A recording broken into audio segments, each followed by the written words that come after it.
Season 4 of Notebook on Cities and Culture is brought to you by Daniel Murphy, Polar Inertia, a journal of nomadic and popular culture, online at polarinertia.com, and Medivate, a community and set of tools to help you build the kind of meditation practice you'd like to have, online at medivate.com.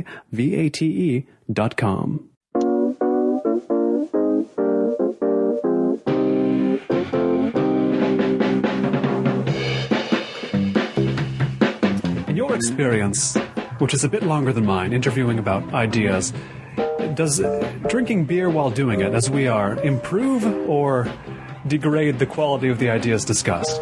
It depends who the interviewee is, but I think it can improve it, and I think there's often been occasions where I have recorded over a pint of beer. More often than not, a pint of beer before the interview starts as well. And then always, of course, or at least traditionally, it doesn't happen so much anymore, but when we used to record the show live, we would always go to the pub afterwards with the guests. That was like the sort of tradition of the show, that afterwards we would buy them a pint, and that would be their payment for actually coming in and doing the show, because obviously they don't get anything else. It is Notebook on Cities and Culture. I'm Colin Marshall, sitting down in London, England. By the way, where specifically are we?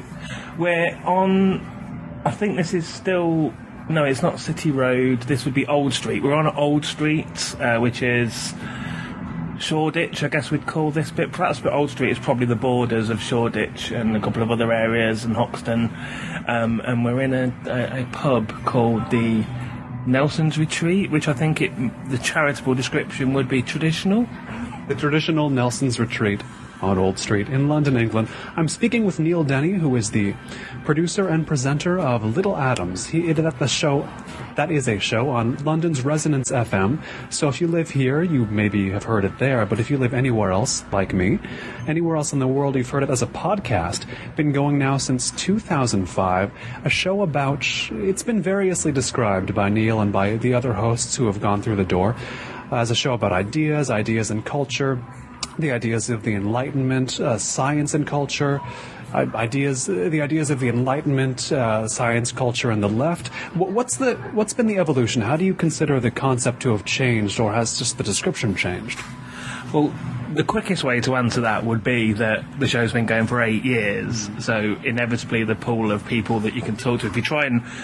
In the old days, the show was very much based around that sort of new atheist, skeptic community, and there's a small pool of people to talk to in that, but also for such a small pool of potential guests, there's become a massive group of podcasts as well. So there's endless podcasts about those subjects. It seems like skepticism is one of the biggest podcast genres, and indeed. I'm not quite sure why. It may just be that the two things grew in size concurrently. Podcasting grew up alongside skepticism. Skepticism is a thing that I guess a lot of the people that are involved in it are a bit nerdy, so they're probably au fait with technology. We're probably early adopters of podcasting anyway.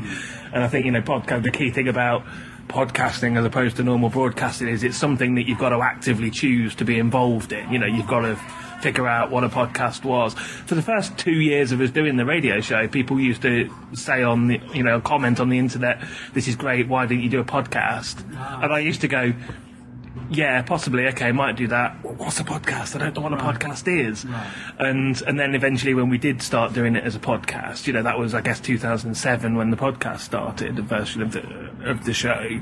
So I think people in that community would have been earlier adopters. Now, you began, of course, on Resonance FM and are still there, but tell those who don't live in London, what is Resonance FM? It's not a usual radio station, is it? Well, what it actually is, in reality, it's a community radio station. So the same that you get in the States, it's a station that has a particular license. In the beginning, it was a temporary license that they had to keep renewing every 6 months, but now it gets licenses that last for like 2 or 3 years. It has to be renewed every now and then. But it's ostensibly a community radio station, which means that technically anybody is supposed to be able to pitch up there with an idea and say, "Can I be on your radio show?" and they're supposed to consider it. In reality, what it is a radio station that covers avant-garde music and the arts. There was an organisation that's defunct now, that Resonance FM has outlived, called the London Musicians Collective, which was a group of people. It was the body that oversaw London's experimental improvising musicians, sort of extreme jazz and things that, there's gigs in the basement of a pub to like Three Men in a Dog, where somebody will, deconstruct a piece of jazz music for an hour or something. And that organisation set up Resonance FM as a temporary radio station there's a thing in London called on the South Bank Centre, the big sort of art centre on the South Bank of the Thames.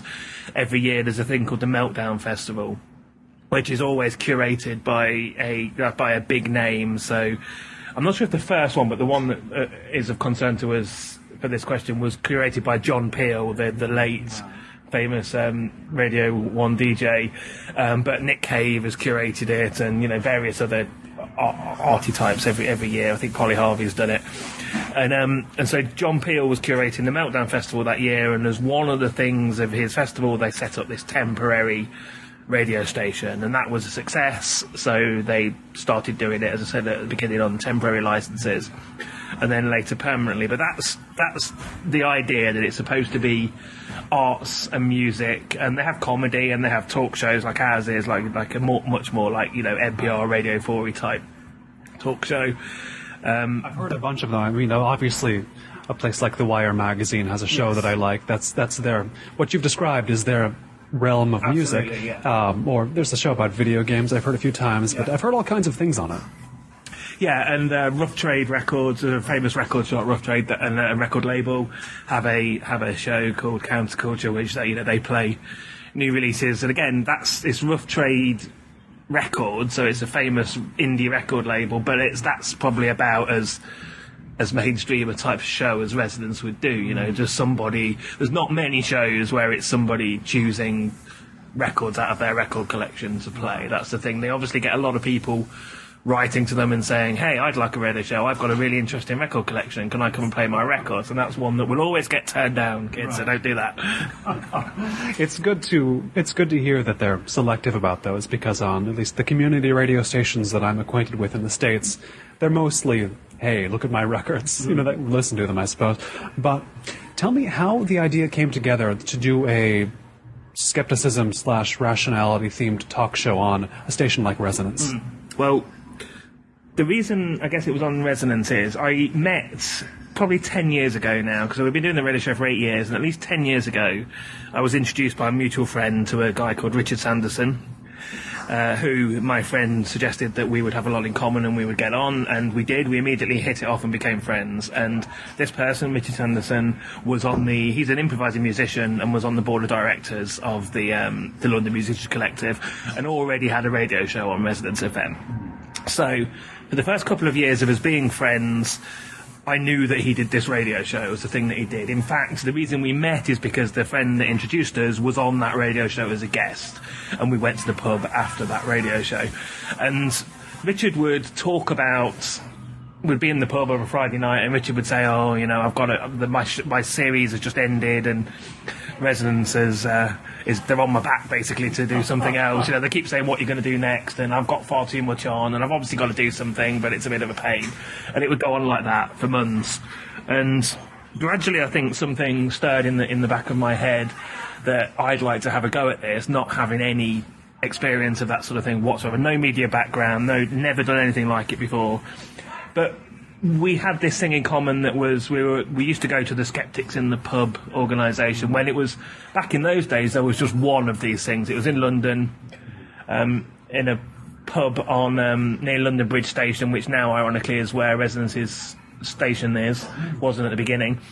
And we would go to this thing, and so we were interested in that world, and we were interested in various other things. And this was, I guess the best way to describe the climate at the time is it was a sort of post 9/11 environment, so the early 2000s, and the whole new atheist thing was just starting out, and people were looking at religion as a thing that previously we just thought this was a thing from the past that we did, especially in the UK. I know things are different in the States, very different, but in the UK, the cosy Church of England is a thing that doesn't really bother anybody, and it's just a bit to be a Christian in England it's a bit embarrassing. It's like a bit of an affectation almost. But as I've seen on the tube, Christians know how to love. Well, indeed, yeah. They're Christians make better lovers. I think the advert says for a Christian dating site. Yeah, apparently there's a Muslim dating site and a Jewish dating site all owned by the same company. Diversify your portfolio, I guess. Absolutely. But it is fascinating. You mentioned the difference in the way religion is regarded between here and the States, and immediately I guess it depends on, as every question in the States about the way things are there, you respond with depends on where you are. It depends on the state and the city, and I think that's what's difficult about America is it's hard to say an untrue statement about America, because you could say America is atheistic, and it's true if you're in the right place. America is the most religious place in the world, true if you're in the right place. It seems like, is it easier to describe how, not even religion, but just that sort of thought, is it easier to describe those strains of thought in Britain? Is there more consistency? Well, I guess so, because it's a much smaller place, and we have, strangely, even though the religion is in the background to most people's lives and has been for a very long time, we have a state religion. The Church of England is because we have a royal family, the Church of England is the state religion, so it's sort of always there in the background, but it is also part of the establishment and something that people it's like part of history. It's part of, it's like Buckingham Palace. It's something is there, and most people I know are sort of nominally Republican as well as atheist, but also nobody really makes that much of a fuss about it. Do you know what I mean? It's like the Queen is there and you only notice her when she's on the news or whatever. We don't make that much fuss like often you see other countries doing about our royal family. And then the church is the same. But then there's obviously always been like things like like Catholicism, which people of a Catholic bent have always felt slightly outsider-ish in the UK. Obviously, there have been a lot of prejudice in the past, but latterly, and obviously because we won't have to get into the whole island thing, but there's because of the state religion aspect of the Church of England, any other religion has always been, even the bigger ones like that. So anything else like immigrant communities or the Jewish community or whatever has always been like a much smaller thing, because you always have the state religion aspect in the UK.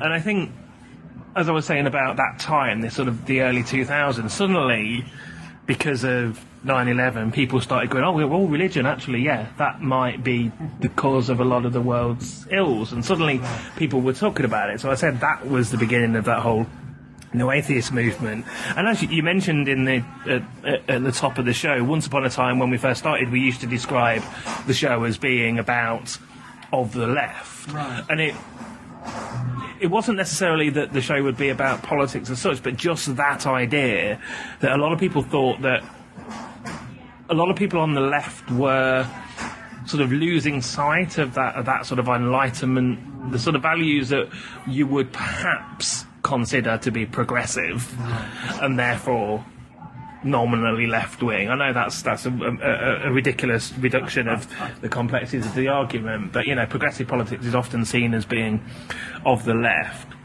And there was a point, because of various issues to do with the approach to multiculturalism in different countries and things, that perhaps people were starting to think that the left was losing focus on that. And then so we would just sort of mull over that in the pub, and it was just like a load of blokes talking about politics of a Friday night. And then our own, then July the 7th, 2005 happened, and because of myself and Richard Sanderson, who I mentioned earlier, we both worked in London at the time, and I got in touch with him on that day. It took me hours to get into work because all the tube network was down, and I didn't know until I got to work. I didn't know what had actually happened. It was just, no one ever tells you anything. And the tube ended up walking halfway across London to get into work, and then I immediately discovered what had happened, emailed my family and friends to see if they were okay. And then Richard and I made this decision that we would quit work at lunchtime, and ostensibly walk home together. We both lived in South London, which was probably about 7 miles from central London. And we met in a pub, and then actually it was a really hot, sunny day, and we proceeded to stay there in the pub garden and get drunk for the whole afternoon. Might as well. Yeah, while we waited for the train at London Bridge Station again to start running. And that afternoon in the pub, we decided, let's do what we'd talked about. So Little Atoms was literally born in that afternoon, and we said, let's do a show that explores these things. The other thing as well was bringing in the skeptic world is at the time the biggest, it's probably wrong to describe it as the biggest, let's start that again. One of the most popular shows on Resonance FM was by an American guy. It was a syndicated show by a guy called Rob Simone, and it was called The Headroom. And it was about UFOs and conspiracy theories and things. And this always a popular fringe type of show. Yeah, and this was a particular, because Richard was involved with Resonance, it was a particular bugbear of his that one of the most popular shows was about that. And so we decided to do a show that would explore that whole, the Enlightenment thing, but also that would be explicitly anti the conspiracy theory mindset and things, and that's really where the idea started. Then over the years, I said 8 years later, just to, first of all, to get a bigger pool of guests, to keep it interesting for ourselves doing the show, but also, again, as I said, because the skeptic movement just spawned podcast after podcast after podcast, it became a show that wasn't anymore about those, conspiracy theories, the state of the left and all of that. Then it developed into a show about ideas and culture, but explicitly around ideas of the Enlightenment. And then recently I've dropped that explicitly around ideas of the Enlightenment, just to give, because people would write, if I had a guest on that didn't seem to listeners to fit into that type mould, people would write and say, why have you had this person on? The answer to that was always, well, because I wanted to have that person on, because I'm interested in them. So now the show is described as about ideas and culture, because that's vague, because that means I can have anybody on. But really, if I had to say what it was about, it would be about the two cultures, the CP Snow thing. So it's generally about either science or the arts. And there's less, you've moved away from the sort of debunking that was going on before, perhaps? Well, it was never necessarily debunking, in that the other key aspect of the show is it's always about somebody that I'm interested in. It's always about somebody I agree with, to say that even more explicitly. So we don't tend to, there's been a couple of notable shows over the years, over the entire history of the show, where I've interviewed somebody who I explicitly didn't agree with. But generally that doesn't happen. So when you say debunking, we might have somebody on that's written a book debunking, say, psychics or something, but we would never have a psychic on the show, or somebody that's written a book being pro-psychic. So the debunking thing has always been was always like one way. And again, I would always say, when people say, why do you not have people on you don't agree with, or why are you not harder on people that you don't agree with when you do? And I always say, well, again, it's like, there's a massive culture of podcasts out there. This is what we do. We do this thing because there didn't seem at the time to be that many other shows that were like that. Now there's loads and loads of shows. If you want a show where somebody interviews somebody that they don't like, there's that out there for you as well. Now, listeners to this show will hear guests that you've interviewed on your show several times, like a Jonathan Meades, perhaps, if we find time, a Chris Pettit or an Ian Sinclair, if I can get a hold of him. But you have had a great many guests who are, how to put it, focused on the built environment or place.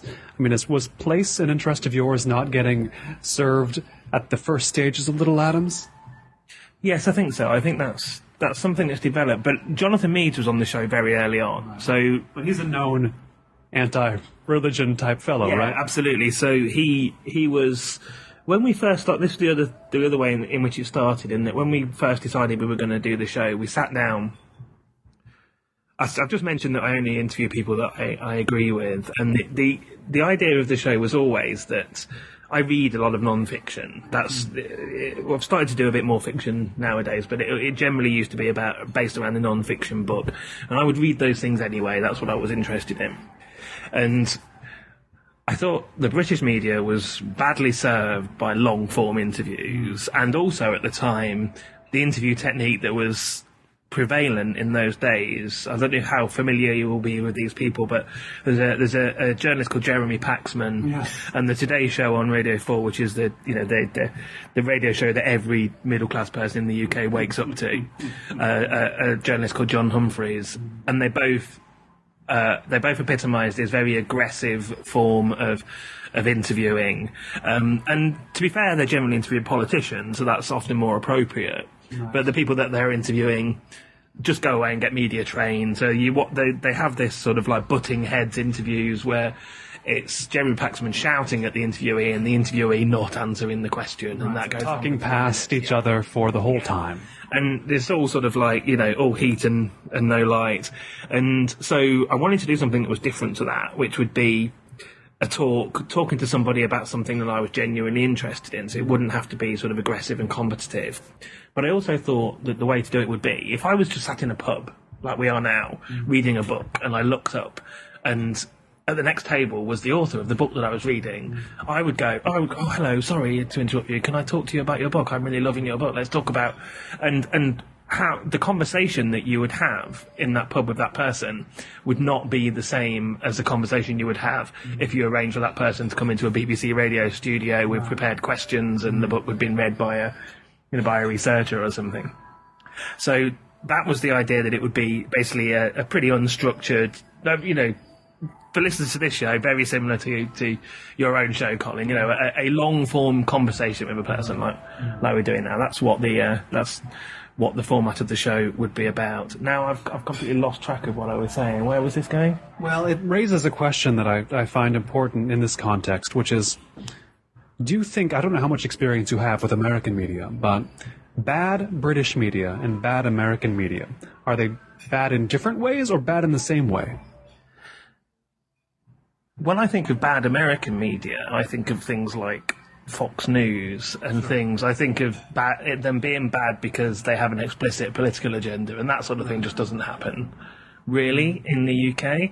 And I think they pretend they don't have one, or they are bad in ways other than having a political agenda in Britain. Well, probably both, actually. I'd say, yes, certainly they hide the political agenda much better. The BBC is supposed to have... The BBC has this sort of impartiality thing. It's an idea of balance, which often gets criticised because that balance can be ridiculous. Because if they're interviewing somebody about, I don't know, the MMR vaccine, they have to have somebody who disagrees with it, even though those people are crazy. You'll always find climate change deniers and things being interviewed on the BBC because they're the other voice, right? Yeah, even if that voice is a tiny minority and everybody knows it to be wrong, that voice often has to be represented. So they have that. But what you tend to get is, you can tell it is impartial because equally people complain about left-wing bias in the BBC and complain about right-wing bias in the BBC.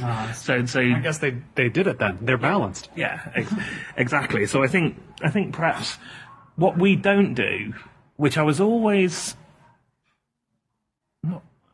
slightly surprised to discover that America does better, is that long-form interview thing. So I guess I wouldn't say that these people were necessarily a influence on me because I discovered them after I'd started doing Little Atoms and had developed my own style of interviewing. But so people like Mark Maron or like Jesse Thorne or like Terry Gross, who do that long-form interview, are people who I've subsequently discovered, but I'd say those are people that I would most compare, the sort of style of interview that I do. And basically because of its longevity, because the shows tend to be an hour-long conversation, and there really isn't anything at all in the British media that's like that. So that would be my criticism of the British media in that respect. I think that they do... like shows, long venerable shows like Desert Island Discs, which is a Radio 4 show, which is an interview show, but it has a gimmick. So they talk to people for 5 minutes and then they play a song that they've chosen, and it's all based around this nonsensical idea that they're going to be on a desert island. And then there's something like In Our Time, which is like a panel of academics talking, which I think is probably the one that's closest to the spirit of Little Atoms that we have. Listeners, in a few weeks, Melvin Bragg on the show as well. But again, that's a panel of people rather than just a one-on-one thing. So I'd say that the criticism, but I've just remembered what you asked me before, which was about the built environment thing and where that came from. So I started telling you that when we first sat down to, sorry, this is going to be a pain in the arse to edit. when we sat down to come up with a list of people who would be prospective guests for the show, because we were interested in that sort of non-fiction, we wrote down a short list of 10 people who we would most like to have on the show, and that included Jonathan Meades, it included John Ronson, it included Ben Goldacre, who's the medical journalist, and we then wrote a second 10 list of people that would be bloggers or people that we vaguely knew already, because we expected to get in touch with the first 10 people and they would all come back and say, who are you, how did you get my email address, never write to me again. You always expect that when you first start. Yeah. Turns out. And then absolutely everybody said yes, they would love to do it, including Jonathan Meades, who I added to the list, nominally knowing that he was an atheist and was an outspoken, he was a member of the British Humanist Association and everything, he was an outspoken atheist, but he was sort of shoehorned into that list of people that were more explicitly involved in that work, simply because I liked his work and really, really wanted to meet him. For those who don't know Jonathan Meades, how is he perceived here in England? I mean, he's mostly known in England. I happen to know his series through the internet, but what is he here? Well, he was, I guess, originally a journalist, and he was for years the restaurant critic of the Times newspaper, and a television presenter. So he makes, they're not documentaries, he calls them shows, because they're explicitly not documentaries, they're polemical, authored diatribes, basically, where he talks about a subject that's nominally something to do with the built environment. So there might be about a building or a house or a trend in architecture or something. The new one's on brutalism, I believe, or there was France a few times ago, Essex. Yeah, or an area, a location. So there's one on France, one on the most recent show was on Essex, which is where I live at the moment. And he presents them in a style that's very distinctive, that a lot of people think is amazing, a lot of people are turned off by, because it's not something, again, this is not something that you get on a lot of that TV that he does, although it ostensibly looks like a documentary about you might see a show, I've tried to think of another example of a presenter, but there might be a show about kings and queens, or something about Henry VIII or something, and you'll get the presenter talking at the camera in a very sort of, it's someone who's from Oxford University and they've got tweed on and they're talking at the camera in this very didactic way and walking in front of a big house and talking about what happened with Henry VIII, and you're very sort of like, it's professorial, and the audience is sort of slightly patronised and talked down to, and Jonathan Meades' programmes are basically a parody of that. Right. He's taking that persona and ramping it up to 11 and having fun with it and basically shouting instructions at the audience often. And he puts odd jokes in, and there's weird things that basically undercut his argument. So to anybody watching it with any sort of form of intelligence, it's obvious that this whole thing is sort of a parody. But of course, a lot of people don't notice that. They just think it's this very arrogant man in a suit and sunglasses shouting at them. There's definitely more to it than that. You mentioned the polarized reaction to Jonathan Meades, and it makes me think of the times, I don't do this often, but when I go on, say, iTunes and look at the reviews of this show, I should be happy because they're mostly 5-star reviews, but then I think to myself, maybe this is not the way to be. Maybe I should have mostly 5-star and 1-star reviews. Like the really vital stuff is polarizing. The Jonathan Meades of the world are polarizing. Do you think that, when you think about the reactions to Little Atoms or just media in general, that the real vitality is found in the stuff that gets a strong reaction on either side and not just positive? No, not necessarily, because I think that, I don't know, all of those 1-star reviews, they're worthless. They don't tell you anything constructive. I think true, but it shows that people are reacting. They went on there and posted a 1-star review, often writing in all caps. I mean, you got something out of them, right? It's better than a 2.5-star review in a way. In some respects, but I think that if somebody's it says more about the person that's gone on to the internet to write a one-star review in all capital letters about something that they dislike, whereas the people that write five-star reviews tend to be saying something complimentary or good. Not complimentary, but critical in the good sense about the show. They're talking about what the show's about, or saying how it has value, or what the point is. Whereas a one-star show is not saying you were wrong because of this thing and therefore I really hate it. They're just saying you're an idiot. Right. That's true. You're right. But there's the one-star review that says, "Oh, they did a show about atheism. They're against my God. Yeah. I have to give them 1 star." But at the same time, there's the guys, and they're usually guys, who give 5 stars because, oh, great, they're against God. Me too. Yes, I'm on the bandwagon, and they don't actually care if you did a good job. Yeah, and yes, very much that was one of the other reasons of. And I have to be careful when I say this, because these are my friends and it's a group of people that have supported us for a long time. But when you're involved in something like the skeptic movement, it is obviously very insular. And it can be an echo chamber, and you're doing... Again, it's one of the reasons why there's a lot of podcasts in the area that I've tried to differentiate myself from a little bit going forward, because you are all saying the same things repeatedly. And there's also something, I guess, because the show's always been about, science and rationalism, there's this misty notion of the truth, the idea. And I think obviously you can have sort of like religious revealed truth that you obviously think is the right thing. But I think when you've got, oh, this sounds incredibly arrogant, when you've got the scientific rationalism on your side, on your part of the argument, it's very easy to be sort of arrogant about it, because it is the truth, right? There's not really any arguing with it. There isn't a God. You can test there's things are testable, things are untestable. Yeah. That's untestable. Yeah. Right. And I think therefore it can be difficult to have empathy, perhaps, as well. I think if you see, like, again, if there's a podcast where it's some skeptical people interviewing someone who's a homeopathist or something, that is just shooting fish in a barrel. Right. It's difficult to... It's easy to do that in a way that is funny, that everybody can have a laugh at the expense. Everybody in that community who's on the same side can have a laugh at the expense of a person who has odd beliefs. But it can lack empathy as to why that person has those beliefs, or why those beliefs are valuable or useful to that person.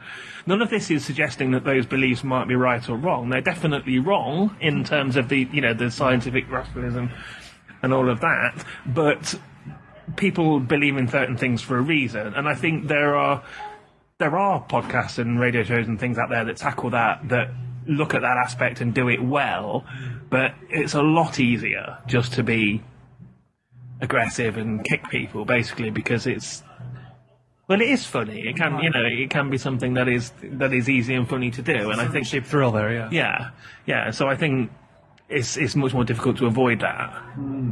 Could we say it's easier to be, rather than against some idea, to be interested in why that idea has gained attraction?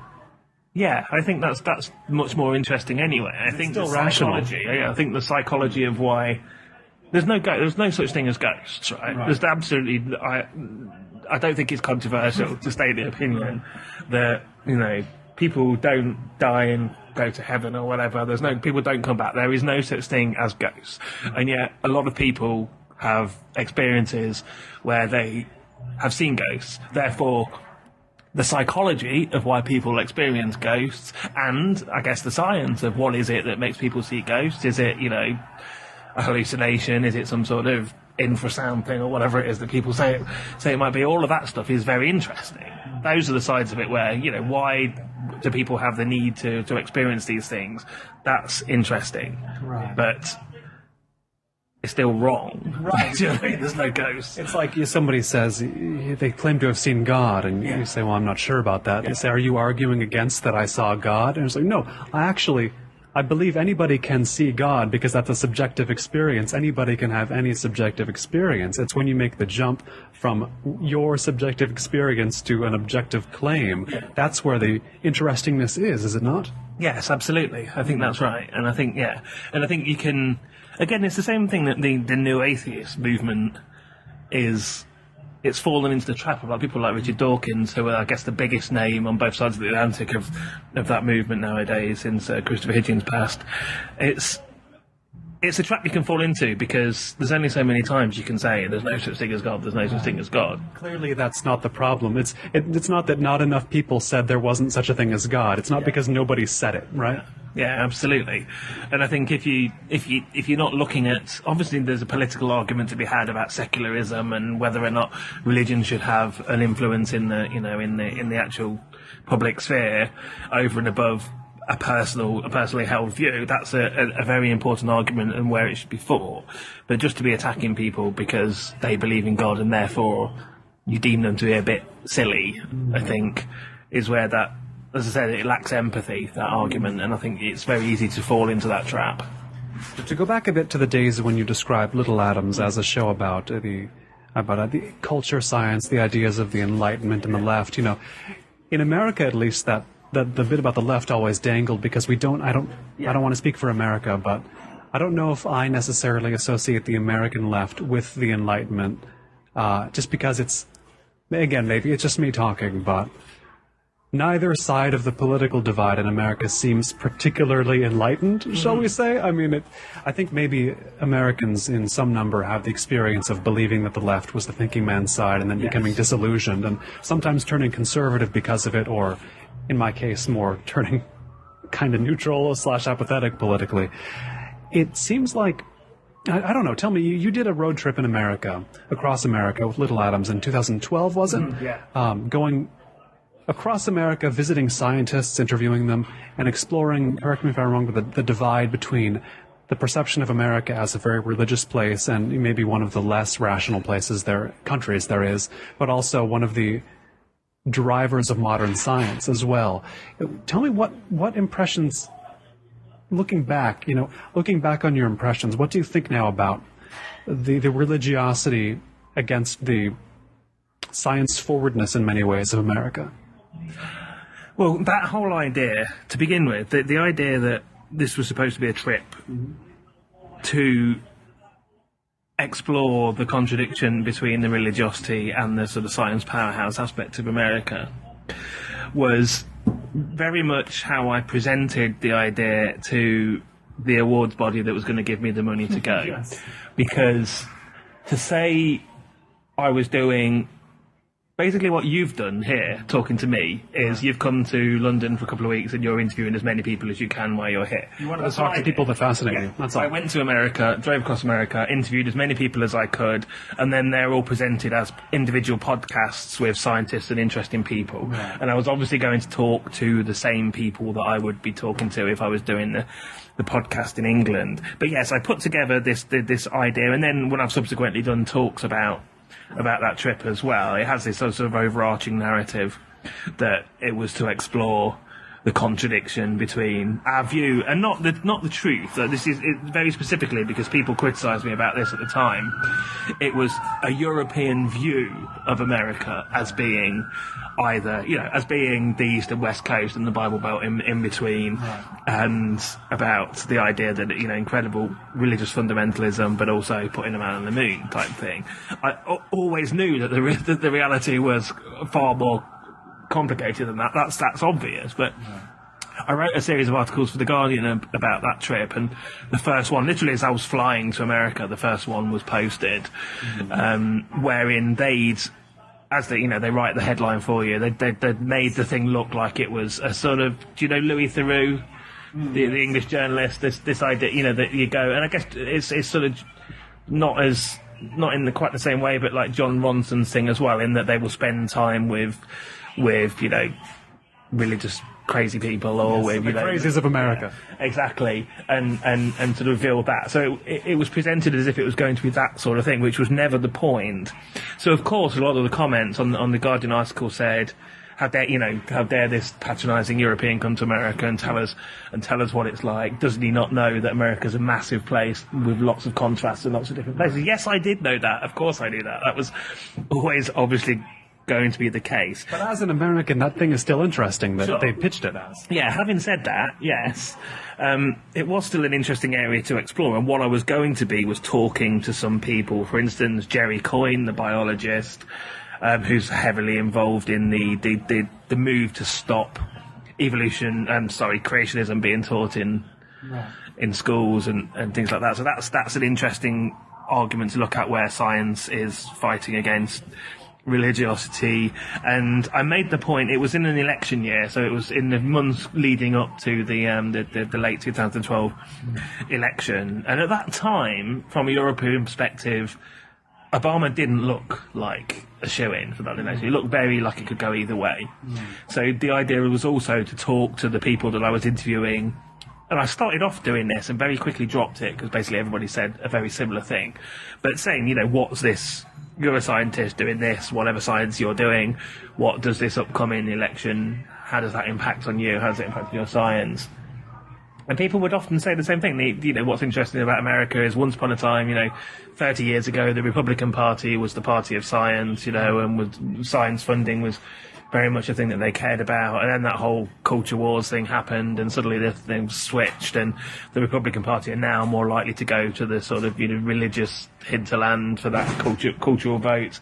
And the Democratic Party are more likely to be the party that cares about science, and that they would say very, very sort of diplomatically that, religiousness is obviously a huge part of American life, but as a scientist, we're aware that exists, and generally day to day it's not that big a deal, but at the same time it's always constantly there in the background. There's the constant battle over abortion and things, and again the battle over creationism and stuff like that. So those things are always bubbling in the background and have to be you can't ignore them. They're there and they're going on, but actually 6 out of 7 days of the week you don't really have to worry about those things. You just get on with your science, Right.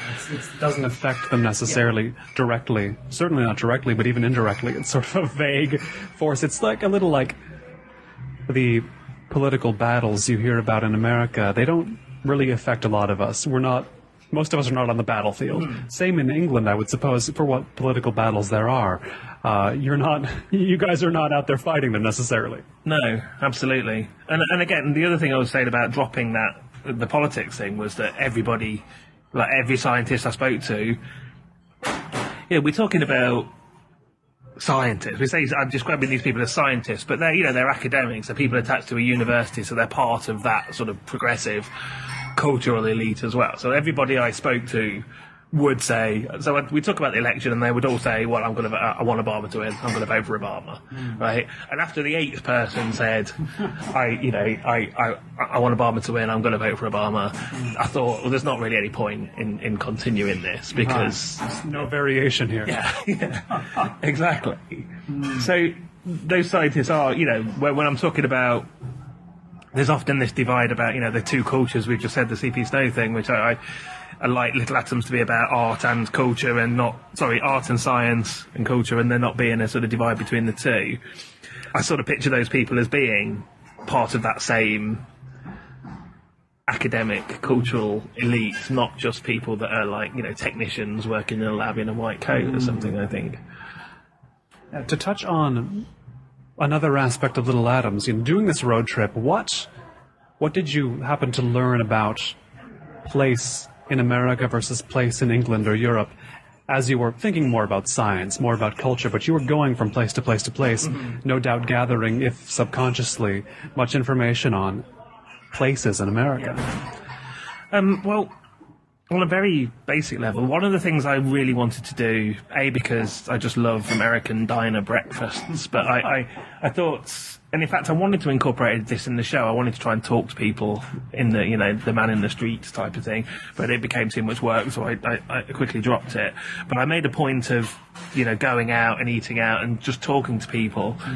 The other thing that Europeans were very quick to say when they knew I was doing this trip was, "Oh, be careful, don't tell anyone you're an atheist because you'll get shot." Sure.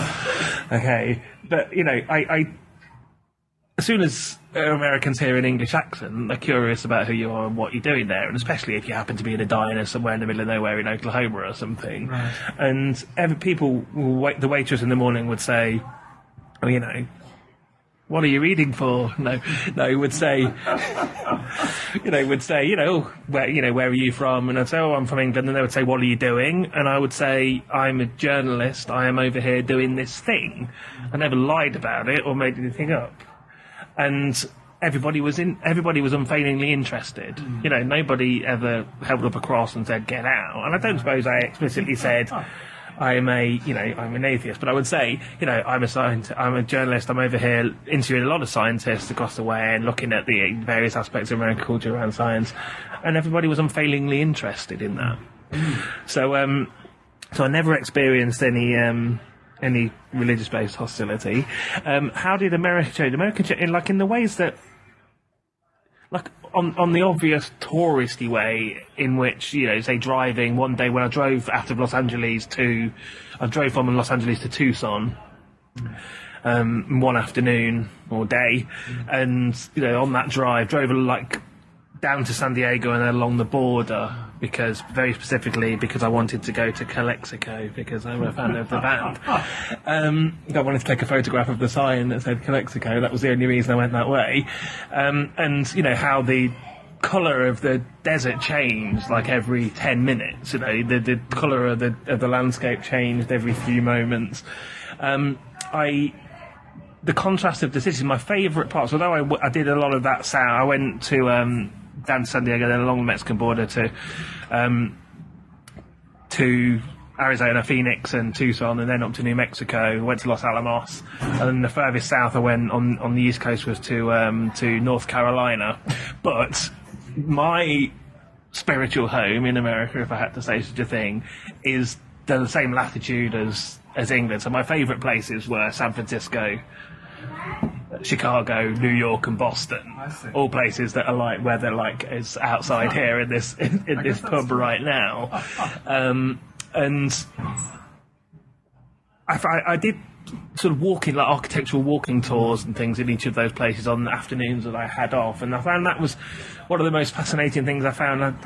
The thing in San Francisco the two things. One, which I've subsequently heard did a walking tour where we went around some of the gardens. What are those things called? Where there was a 99% invisible about it, where every new build has to have a small area of. So there's this thing, and it has a funny little acronym name, but every new building or area has to have a little public access garden, and they're open office hours, so they might be on the top of a tall building, and they don't advertise it, that you have to know it's there, because the companies have to build it, it's part of the statute, but they don't have to tell anybody that it's there. But you can pile up to this bank and go up to their rooftop garden if you want to, as a member of the public, if you know it's there, from office hours 9 till 5 on Monday to Friday or something. I did a little walking tour of those. And the other thing that I found really fascinating was this thing about the height of buildings. How you could only build a building could only be a certain amount of stories high, but you could sell the space above your building if you didn't want to build it that high to another building. So therefore, if the building was going to be, if two buildings were next to it, so no, let's start this again. If the limit was supposed to be 10 stories, you could only build 10 stories, for instance, and you noticed that one building was 5 stories and the one next to it was 15 stories, that was because the 5 stories had sold their 5 stories to the ability to build that. They traded height rights. Yes, basically. And because the height rights sort of worked from the centre of the earth right up into the sky or something, if you own that plot of land, you own the rights right underneath it. Okay, and then in Chicago, the buildings had all been built to the skyscrapers had been built to this statute that they all had to be set back slightly from the road, so that there was always a lower level and then the skyscraper a bit higher, because they didn't want the streets to be like canyons and darkened shadows and things like that. So that was interesting. So these ostensibly the financial district of San Francisco. I did a walking tour around, and I did a walking tour around Chicago, the old town of Chicago. The what's it called, the Loop in Chicago, and then a walking tour around the south of Manhattan, and all of these ostensibly similar cities of tall buildings all had slightly different histories about them, their building and things like that. I'm not telling this particularly well, but sounds good to me. That was particularly interesting. And you don't see this kind of variation in building in the major cities of England? In that scope, in terms of buildings on that scale, there really is only London. I'm sure Birmingham and Manchester and Edinburgh, Glasgow are big cities in terms of scale, but in terms of there being a distinct, like the City of London is a distinct financial district, and then we've got Canary Wharf, which is a distinct area of, and now there's a lot of new builds, big tall towers, the Shard and what have you going on along the Thames. There's nowhere else in the UK that has that sort of scale, so I don't think London's the only city that's comparable to one of those American cities, I think. A better comparison, I guess, is Europe versus the USA. Right? I mean, you certainly see some stark variations if you look across the vastness of Europe itself. Yeah, certainly. I mean, Paris has a similar thing where there's distinct areas where there's tall buildings and that. But to be fair, I don't know. I mean, beyond knowing Paris, where it's the Haussmann street schemes and things like that, I don't know enough about the particular local building statutes. Now, we have some parallels in our interviewing careers. You started in 2005. I started a couple of years later. We're both still going. Both have had changes in the subject matter we focus on, but the same sort of... We've retained our core interests, but have changed the way we frame them in interviews. But tell me, what differences have you seen or heard, or... I haven't listened to my old interviews, so I don't really know. I can't document the changes in my own conversational style. Have you sensed any in your own? Definitely. I think I do listen every now and then. There's a core of shows, again, to mention Jonathan Meades again, those are often my favourites, that I will listen back to again and again. In the first 10, certainly the show with John Ronson and the show with Jonathan Meades are two of my favourite interviews that I've ever done. And I listen back to them periodically, and they embarrass me to listen to. So what's wrong with them? It's difficult to say, because actually I don't know. I know that there's a difference. I feel not quite in control of the material, or not quite confident, I guess. Perhaps I'm not as confident that... I think one of the difficulties with doing podcasting as opposed to doing like legitimate media, i.e. media that you get paid for, Yes. is, especially in the early days, you feel a bit like a fraud, and you feel at any moment the blanket, the tablecloth is going to be pulled away or something, and people are going to say, why are we doing that? What on earth's going on? Why are we doing this? Why am I sat in this room talking to you? It's like, it's sort of crazy. So I think in the early days, perhaps there's a feeling that, how long is this going to last as well? I think it's true in every area of life, isn't it? You start out doing any given thing, and it's like, well, I guess I'll be fraudulent for a while and see if I can just transition into legitimacy. I think perhaps I've got better just through attrition, just through being around. But also, I think, more seriously, the fact that, and specifically, those two people that I've just mentioned there from the very early days, I think John Ronson was in our third ever show. And then Jonathan Meades probably about the 7th or 8th show. And those two people constantly come back, every couple of years they come back. I think the idea that people thought it was good enough to repeatedly come back to, and to think that it was a worthwhile thing to be on. And now the show's it's completely different to what it was in the early days, I think, in terms of the quality of the show, in terms of its production values and things. But also it was just a thing that we did that nobody had ever heard of, and then it's grown a reputation. It has a very good reputation amongst not necessarily a massive listenership, but a good reputation in the traditional media. So whenever I meet someone from the BBC, they've always heard of it. Oh, yes. And like it, yeah. And the book company, the book publishers all know about it, and send that's how I have relationships with all of the book publishing companies now. So although I still don't get paid for it, it feels like a lot more a legitimate thing and a lot more part of the the promotional round that people would do. So, and interestingly, there are, a number of prominent American writers, for instance, Mary Roach, the San Francisco-based science writer, and David Eagleman, neuroscientist from Texas, both people who are very explicitly said to me, I'll always do this whenever I'm over in the, whenever there's a new book coming out, this is, which is a really nice thing. So it feels like more of a fixture on the promotional round for people, And in the beginning, from some of these guests, you probably heard the same compliments that I heard, which didn't strike you as compliments, but judgments on the rest of the media landscape, which were like, "You actually read my book," yes. Or "Oh, hey, you were listening to me." And it's these sort of basic things that reveal to you, that tell you what about the rest of the interviewing world. I think that's true, and I think people often, and again, this sounds like a ridiculously unmodest claim to make, but people will often tell me, and again, people might be an American author or somebody that's been on a long promotional tour promoting a new book. People will often say, "This was the most fun I had in this whole tour. This was the best interview I've ever done." And people write things like that in the book when I get them to sign it. And I think that says more about the state of the rest of the medium than it says about how good I am, I think, if I'm honest, because I do think, yes, people, and that still surprises me. I heard that from day one, but it still surprises me when people say, "I can't believe you read the book," because that seems to me like the most basic requirement, even just out of politeness, right? Never mind the fact that I'm not... We've never actually said this, but I should say that, I said I had no media experience, but I also have absolutely no background in science or any of the subjects that I talk about. It's entirely like an autodidact, self-taught, voracious reader from a, very humble background. And so I have no expertise beyond the fact that I've just read that book. And I think, first of all, that means that's vital. So I can't talk about quantum mechanics or something with any degree of expertise. All I can talk about it is from, I've just read this book, didn't really understand it, tell me about it.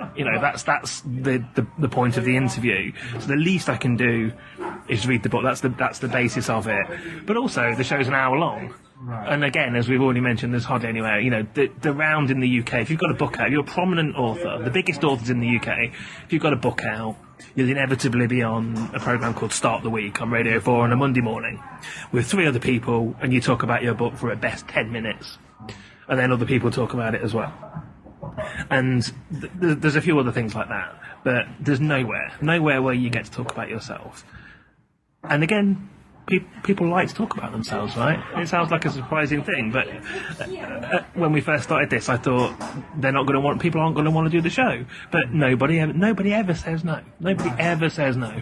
People say, I've done over 300. Well, if you count the American ones, done over 350 interviews with people. Obviously, some with the same people, but say over 250 individuals, and I can count on one hand the amount of time in all those years that a prospective guest has said, "I don't want to do that because I'm not interested."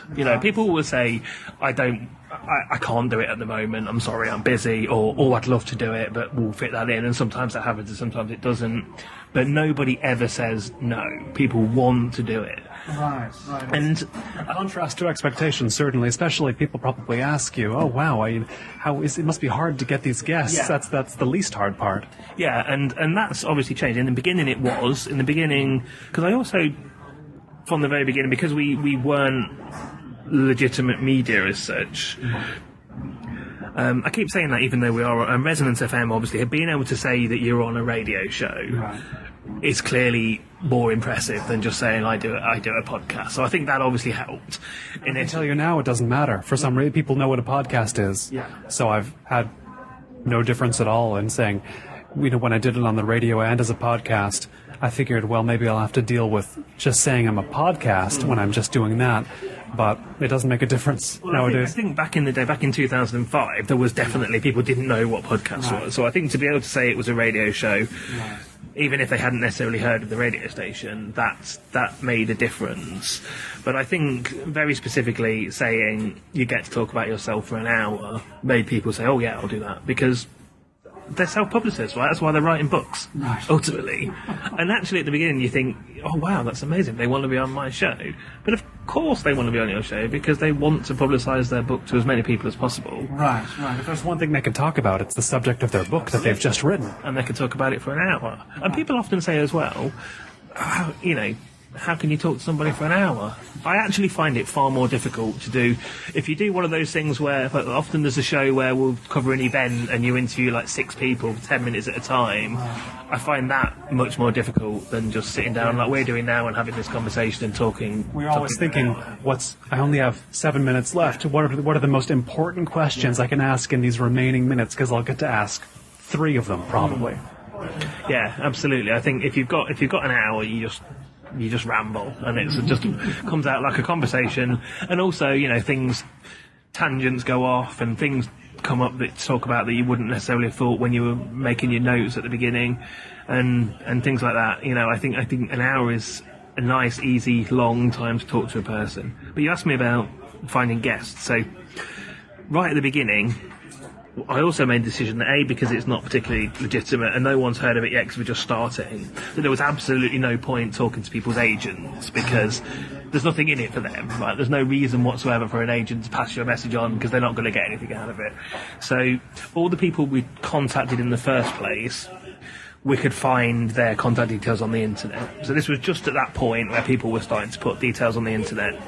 And that worked well for a couple of years. And just as the point came that we were starting to run out of people, suddenly Facebook happened and everyone was on Facebook, and suddenly people were contactable on Facebook. So that happened as well.